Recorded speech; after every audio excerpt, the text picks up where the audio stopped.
तो कहीं ऊपर भी बैटिंग देने का मौका मिल जाए, ऊपर मेन नॉट ओपनिंग बट कहीं चौथे पांचवें छठे में जहां पे उनको लगा टीम को कि यार स्ट्राइक रेट कम है तो थोड़ा ऊपर चांस दे दें। सो ये जस्ट मेरी अपनी असेसमेंट है। तो बहरहाल उनकी बैटिंग पे आज ज्यादा फोकस रहा है शहीन का, कि शुरुआत में आके उन्होंने बल्लेबाजी की है। शहीन को तो ऑलराउंडर कहना चाहिए फिर तो। पता नहीं लोग क्यों नहीं मानते, उन्होंने तो 4 साल पहले कहा था मैं तो ऑलराउंडर हूँ। अच्छा, सुल्तान आजम की प्रेस कॉन्फ्रेंस हुई है, शेक हैंड पे भी बात हुई है, प्रेस कॉन्फ्रेंस के बारे में कुछ बताएं। हाँ, नो हैंडशेक पे बात हुई, अग्रेशन पे बात हुई, ये होना ही था।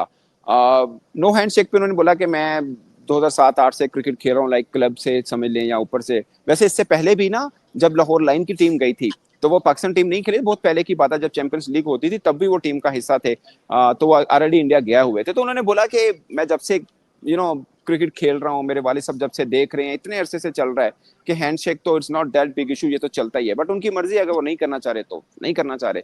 और अग्रेशन पे उनकी बात हुई। उन्होंने बोला कि मतलब बीइंग कैप्टन, क्या वो खिलाड़ी को कहेंगे अग्रेशन के बारे में, रोकेंगे या कहेंगे कि हाँ दिखाओ, क्या ये सवाल हुआ उनसे। तो उन्होंने बोला कि आप फास्ट बॉलर के एग्रेशन रोक के क्या करेंगे, लाइक फास्ट बॉलर को तो हम एज ए कैप्टन भी वो चाहेंगे ना कि एग्रेशन दिखाएं, जाके मत्थे बजो हैं, बाउंसर मुनसर। हाँ एग्जैक्टली। तो उन्होंने बोला कि मैं तो as a captain fast bowler को तो नहीं कहूंगा अग्रेशन ना दिखाएं, उनको दिखाना चाहिए। और अग्रेशन दिखाना या इमोशंस दिखाना ये हर की किसी के अपनी इंडिविजुअल भी होता है। बट एज ए कैप्टन मैं ये जरूर कहूंगा कि कुछ लाइन है, जो लिमिटेशन है उसको आप क्रॉस ना करें, वो उसके अंदर है। डिसरिस्पेक्ट नहीं करना, ये वर्ड है उनका कि डिसरिस्पेक्ट। आपने पाकिस्तानी बॉलर्स को फेस भी किया, इसी महीने आपने इन सबको खेला भी है, और फिर आपने पाकिस्तान के 2 क्रूशल मैचेस देखे भी हैं, एक तो श्रीलंका के साथ अबू धाबी वाला, और फिर बांग्लादेश के साथ जो पाकिस्तान ने यहाँ दुबई स्पोर्ट्स सिटी में मैच खेला है। फाइनल होने जा रहा है, आपकी क्या प्रेडिक्शन है फाइनल को लेके? या आसान कर देता हूँ सवाल, पाकिस्तान क्या ऐसा करे जहाँ पाकिस्तान इंडिया के ऊपर बढ़तरी हासिल कर सके, क्योंकि 2 मैचेस लूज़ किए हुए हैं। बिस्मिल्लाहिर्रहमानिर्रहीम। सबसे पहले आपका शुक्रिया जाज भाई, आपने मुझे इनवाइट किया।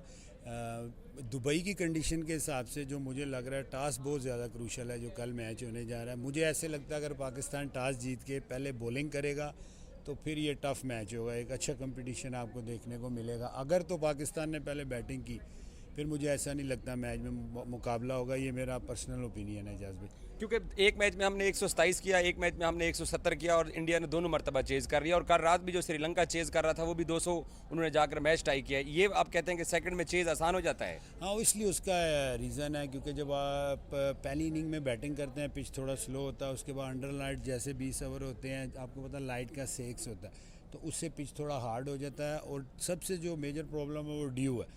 अगर ड्यू पड़ जाए तो फिर आप देखें ना, आपने पास में जो मैच देखे होंगे, ड्यू नहीं पड़ रही थी, 130 140 रन नहीं करना। भी बाकी इमोशन हम भी ये चाह रहे हैं कि आप इमोशन दिखाइए, पिच पर आंखें दिखाइए, बाउंसर मुनसर मारिए, मैच का मजा कराएं। बाकी हार जीत तो खेल की है ना हिस्सा, कौन जीतता है कौन हारता है। साथ खेलें भी, बड़ी उम्मीदें हैं पूरे पाकिस्तान की फाइनल पे। हाँ इंशाल्लाह, होपफुली ये बड़ा अच्छा मैच होगा, क्योंकि हमारी बॉलिंग मुझे लग रहा है कि पहले की निस्बत ज्यादा तगड़ी हुई है। हमारे शहीन शाह अफरीदी, हारिस रऊफ में वो अग्रेशन नजर आया उनमें, वो जो मिसिंग था। अब देखिए ना, शहीन ने लास्ट मैच में 140 प्लस बॉलिंग की है, 145 हारिस लगातार करते आ रहे हैं। और ओवरऑल अगर 140 प्लस पूरे एशिया कप में देखें तो 50% बन चुका है कि खाली हारिस रऊफ ने 50% 140 प्लस बॉलिंग की है। सो ये अच्छा है कि वो रिदम में है। और आपने शायद देखा नहीं है, हारिस रऊफ का फैंस के साथ जो इंटरेक्शन था आफ्टर द मैच, वो बड़े एनर्जेटिक थे और एक इंस्पिरेशनल नजर आ रहे थे फैंस के लिए। वो तो ये सब चीजें उनके माइंड में होंगी कि बांग्लादेश के खिलाफ अच्छी बॉलिंग करने के बाद वो इस कदर हीरो बने हैं, तो इंडिया के खिलाफ अगर वो कुछ नया कर देते हैं तो सोचिए उनका कद एक बार फिर कितना बड़ा होगा। और ये ड्यू भी है, क्योंकि लोग उनको छेड़ते हैं कोहली के नाम से। तो अगर उनको वो चीज से बचना है, इन चीजों से हटना है, तो उनको कुछ वो बड़ा करना पड़ेगा कि लोग उस एपिसोड को भूलें, मेलबर्न वाले एपिसोड को भूलें और दुबई के एपिसोड को याद रखें। सो ये चीजें हैं। ऑफ कोर्स शहीन ने आज बैटिंग भी की है, पहले हमारी बॉलिंग अल्लाह करके ठीक हुई है, ऊपर से बैटिंग का भी प्रेशर डाल दिया है, तो ये ठीक है? नहीं ऐसा नहीं है। उसको कहा गया हो कि नहीं, आपने बैटिंग में भी हमें कुछ करके देना है। एज ए करेक्टर उनके जहन में खुद भी होगा कि उन्हें जब बैटिंग रोल दिया जा रहा है, लाइक जब वो टेल एंडर के तौर पे जाएं या लोअर मिड ऑर्डर के अंदर जाएं, तो उनको रन करने। और ओवरऑल इस एशिया कप में उनके रन भी आ रहे हैं पाकिस्तान में। सो एक चीज है, उनको खुद को ये मुझे नहीं लगता कि कोच ने कहा होगा कि जाओ पहले बैटिंग करो और कल हो सकता है तुम्हें हम ऊपर खिला दें। उनके अपना एक होगा कि यार मैं बैटिंग की तरफ और ध्यान दे लूं, शायद थोड़ा बेहतर रिजल्ट आ पाए। सो उन्होंने इस चीज को चूज किया होगा। शुएब अख्तर साहब फरमा रहे हैं कि जी रेस्ट करवाई जाए, सलमान को, साइम को बेंच किया जाए, तो हो सकता है ऐसा पॉसिबल है? हाँ, शोएब अख्तर ने एग्जांपल दी है कि 2014 के अंदर अगर श्रीलंका के कप्तान चंदीमाल खुद को बेंच कर सकते हैं, तो आगा क्यों नहीं खुद को बेंच कर पा रहे कि वो भी खुद को बेंच कर ले। मैं एक बात बता दूं, जो बात की जाती है ना चंदीमाल की, उसमें ये हुआ था नाइट ड्यू पड़ी, 200 पे 200 रन बन गए, मैच टाई हो गया। तो मुझे ऐसे लगता है एज ए प्लेयर कि यहाँ पे टाश बहुत ज़्यादा क्रूशल है। लेकिन पाकिस्तान ने बांग्लादेश के खिलाफ 134 रन मुश्किल बना दिए थे और पाकिस्तान ने एक उनके लिए चेज़ मुश्किल भी बनाया हुआ है।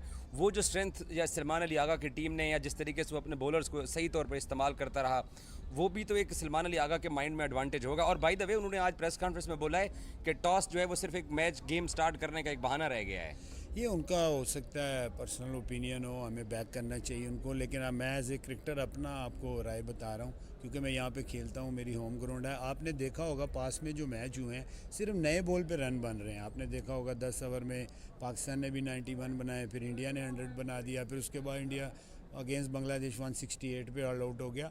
तो इट्स मीन इसका मतलब है नए बॉल पे आपको रन बनाने पड़ेंगे।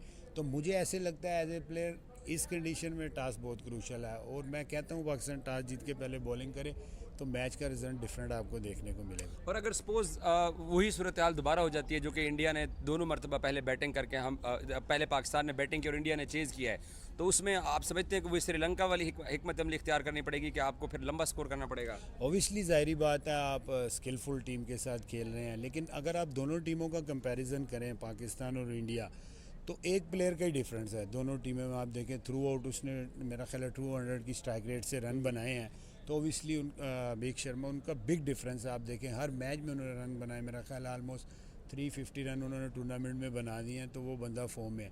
तो मेरा ख्याल है जल्दी से जल्दी अगर पाकिस्तान को मैच जीतना है तो उनको आउट करना पड़ेगा, नहीं तो वो पाकिस्तान को बैकफुट पे लेके जा सकते हैं। अच्छा, एक और आपका क्या एक्सपीरियंस है सेम वेन्यू के ऊपर ज़्यादा मैचेस खेलना? बाज़ टीमों की परफॉर्मेंस नीचे से ऊपर उठ जाती है और बाज़ टीमें जो अच्छा कर रही होती हैं वो नीचे भी आ जाती हैं, ये कंडीशन क्या कहती हैं? ओबियसली देखें, जब आप इस तरह की कंडीशन में खेल रहे होते हैं, जैसे जैसे मैच होते हैं, पिच स्लो होती जाती हैं, तो फिर रन कम बनना शुरू हो जाते हैं। आप देखें जैसा कि अफगानिस्तान, बांग्लादेश ने अफगानिस्तान के अगेंस्ट सामने चेंज किया 180, उधर क्या नाम है 190 सॉरी अबू धाबी में, तो वो भी यही सिचुएशन थी, ड्यू पड़ गई, उसके बाद बॉल स्पिन ही नहीं हो रहा था। तो यहाँ पे बड़ा एक ट्रिकी सी सिचुएशन है, अगर तो विंड चल रही है फिर ड्यू नहीं पड़ेगी, अगर विंड नहीं चल रही ड्यू पड़ जाती है। तो मैं उस सेंस में आपको कह रहा हूँ कि इस कंडीशन में टास्क बहुत ज़्यादा वाइटल होगा दोनों टीमों के लिए।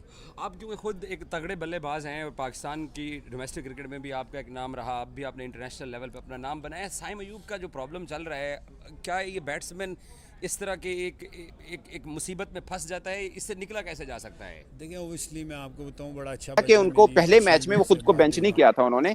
पहले मैच में वो बैन हुए थे, उनको स्लो ओवर रेट के ऊपर जुर्माना हुआ था, वो एक मैच नहीं खेल सकते थे।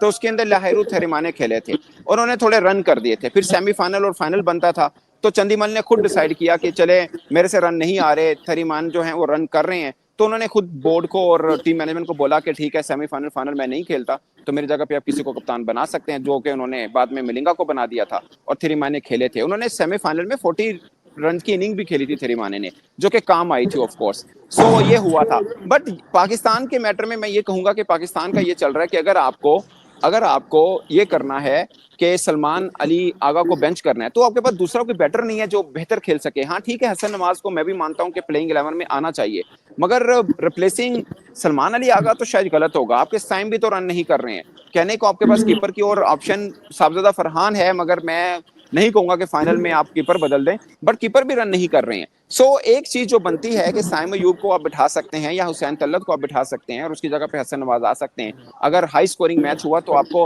हसन नवाज की शायद जरूरत पड़े और आपको उसका फायदा भी हो। तो कल का टॉस कितना मैटर करता है? और ये कोई सवाल हुआ टॉस था, जीत जाए तो पहले बैटिंग करे कि बॉलिंग करे? ये सवाल हुआ था सलमान अली आगा से, तो उन्होंने बोला कि मुझे भी ज्यादातर पे लगता है ये बात उनकी ठीक थी कि टॉस ऐसा इतना इंपॉर्टेंट है नहीं है। मुझे भी लगता है कि शायद इतना इंपॉर्टेंट नहीं है, क्योंकि हमने देखा बांग्लादेश के खिलाफ हमने पहले बैटिंग करके जीत लिया।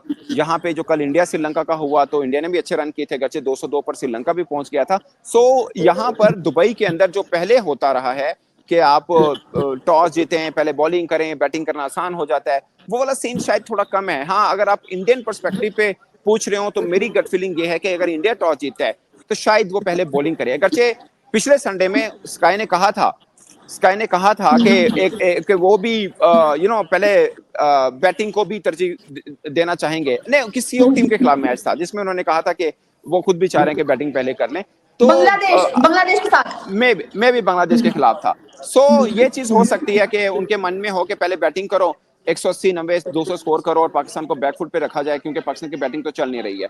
मगर मुझे ज़ाती तौर पर ये लग रहा है कि इंडिया का फैसला ये नहीं होगा। इंडिया ये चाहेगा कि हम पहले बॉलिंग करें, बॉलिंग में शुरुआत की बॉलिंग में थोड़ी बेहतर बॉलर्स को सपोर्ट मिल जाती है, सेकंड में बैटिंग करना आसान है, और 2 मैच लगातार वो पाकिस्तान को ऐसे ही जीते हैं पहले बॉलिंग करके। तो शायद अगर वो टॉस जीते हैं तो वो बॉलिंग एक्सपेक्ट कर सकते हैं, मगर पाकिस्तान टॉस जीते।